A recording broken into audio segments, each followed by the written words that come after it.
तरी मित्रांनो नमस्कार. वार आहे मंगळवार आणि तारीख आहे 2 जून.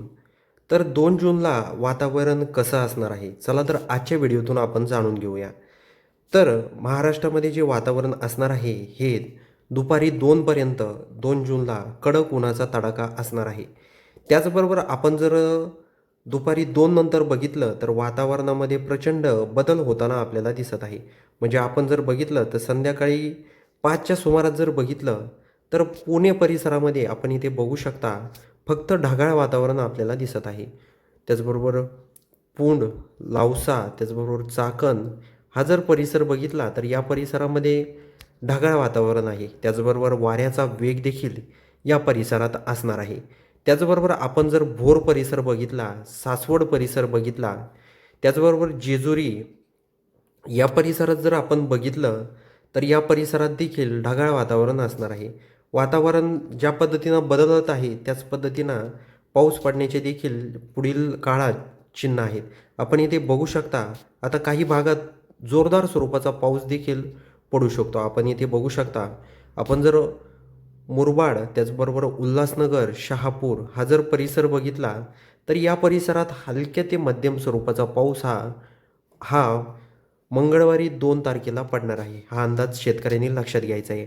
आपण जर कर्जत परिसर बघितला तर कर्जत परिसरामध्ये देखील हलक्या ते मध्यम स्वरूपाचा पाऊस हा होणार आहे.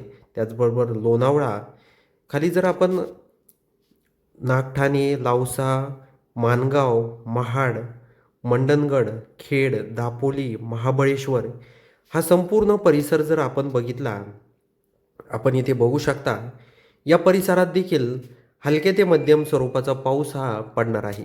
त्याचबरोबर आपण चिपळूण परिसर येथे बघू शकता. चिपळूण परिसरात देखील जोरदार स्वरूपाचा पाऊस हा होऊ शकतो. त्याचबरोबर दाभोल, दापोली हा जो समुद्र किनारपट्टा आहे या पट्ट्यात देखील पाऊस पडण्याची दाट शक्यता आहे. म्हणजे जास्त प्रमाणात नाही पण हलके ते मध्यम स्वरूपाचा पाऊस या भागात देखील पडणार आहे. आपण जर गुहागर परिसर बघितला या भागात देखील हलके ते मध्यम स्वरूपाचा पाऊस हा पडणार आहे. जयगडमध्ये देखील पाऊस असणार आहे. हा अंदाज सर्व शेतकऱ्यांनी लक्षात घ्यायचा आहे. आपण जर भोर, वाई त्याचबरोबर जेजुरी आता भोर वाई जर बघितला आपण इथे आपण बघू शकता भोर आणि वाई या परिसरामध्ये आपण इथे बघितलं तर आपल्याला ढगाळ वातावरण भोरमध्ये देखील ढगाळ वातावरण आहे आणि वाईमध्ये देखील ढगाळ वातावरण असणार आहे संध्याकाळी 5-6च्या सुमारास. तसं वातावरणामध्ये दुपारी 2 नंतरच बदल व्हायला सुरुवात होणार आहे. वाऱ्याचा वेग देखील वातावरणासोबत असणार आहे. हा अंदाज सर्व शेतकऱ्यांनी लक्षात घ्यायचा आहे. आपण जर सासवड त्याचबरोबर जेजुरी हा परिसर जर बघितला, मोरगाव तर या परिसरात देखील ढगाळ वातावरण असणार आहे. वाऱ्याचा वेग देखील या परिसरात असणार आहे. हा अंदाज सर्वांनी लक्षात घ्यायचा आहे. आपण दौंड, शिरूर हा पट्टा जर बघितला, केडगाव तर या परिसरात पूर्णपणे कोरडं वातावरण आपल्याला दिसत आहे. आपण बघूया की वातावरणामध्ये काही बदल होतोय का? रात्री 12पर्यंत कुठल्याही वातावरणात इथे बदल होताना आपल्याला दिसत नाही. म्हणजेच इथे पूर्णपणे कोरडं वातावरण मंगळवारी 2 तारखेला आपल्याला दिसत आहे. आपण जर पारनेर परिसर बघितला, त्याचबरोबर अहिल्यानगर परिसर बघितला तर या परिसरात देखील कोरडं वातावरण आपल्याला दिसत आहे. त्याचबरोबर घोडेगाव, राहुरी, श्रीरामपूर, लोणी या भागात फक्त ढगाळ वातावरण असणार आहे संध्याकाळी 6च्या सुमारास. हा देखील अंदाज शेतकऱ्यांनी लक्षात घ्यायचा आहे.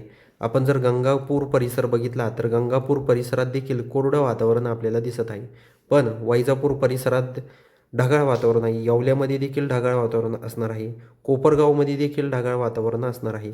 आपण जर मनमाड परिसर बघितला, नांदवड, मालेगाव, चांदवड, सटाणा, नामपूर, आर्वी तर या परिसरात हलके ते मध्यम स्वरूपाचा पाऊस हा पडू शकतो. धुळ्यामध्ये देखील हलके ते मध्यम स्वरूपाचा पाऊस हा असणार आहे. आपण जर अमळनेर परिसर बघितला तर या परिसरात देखील हलके ते मध्यम स्वरूपाचा पाऊस हा पडणार आहे. त्याचबरोबर पाचोरा, त्याचबरोबर शेवगाव, जामनेर, बोदवड, मलकापूर हा जर परिसर बघितला, भुसावळ या परिसरात देखील हलके ते मध्यम स्वरूपाचा पाऊस हा पडणार आहे. हा अंदाज सर्व शेतकऱ्यांनी लक्षात घ्यायचा आहे. आपण जर रावेर परिसर बघितला, रावेर, येवल तर या परिसरात जोरदार स्वरूपाचा पाऊस हा संध्याकाळी 6च्या सुमारास असणार आहे. आपण जर खाली चिखली, त्याचबरोबर आपण जर खाली मेहकर, चिखली परिसर पूर्णपणे कोरडं वातावरण आपल्याला दिसत आहे. आपण जर जालना, परतूर हा परिसर बघितला, पैठण, तर या परिसरात ढगाळ वातावरण असणार आहे. त्याचबरोबर सिल्लोड परिसरात देखील ढगाळ वातावरण असणार आहे.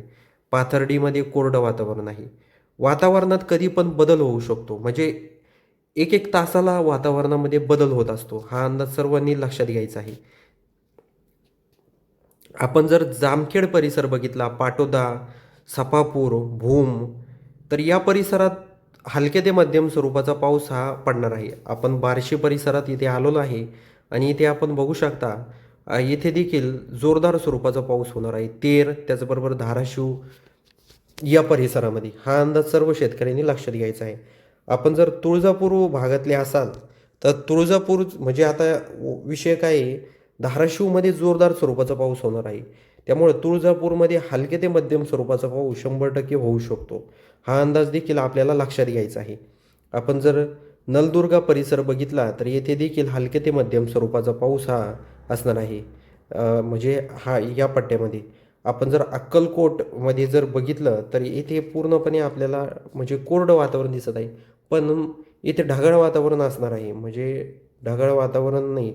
आपण जर बघितलं तर 8-9च्या दरम्यान इथे हलक्या ते मध्यम स्वरूपाचा पाऊस हा होऊ शकतो. हा अंदाज देखील शेतकऱ्यांनी लक्षात घ्यायचा आहे.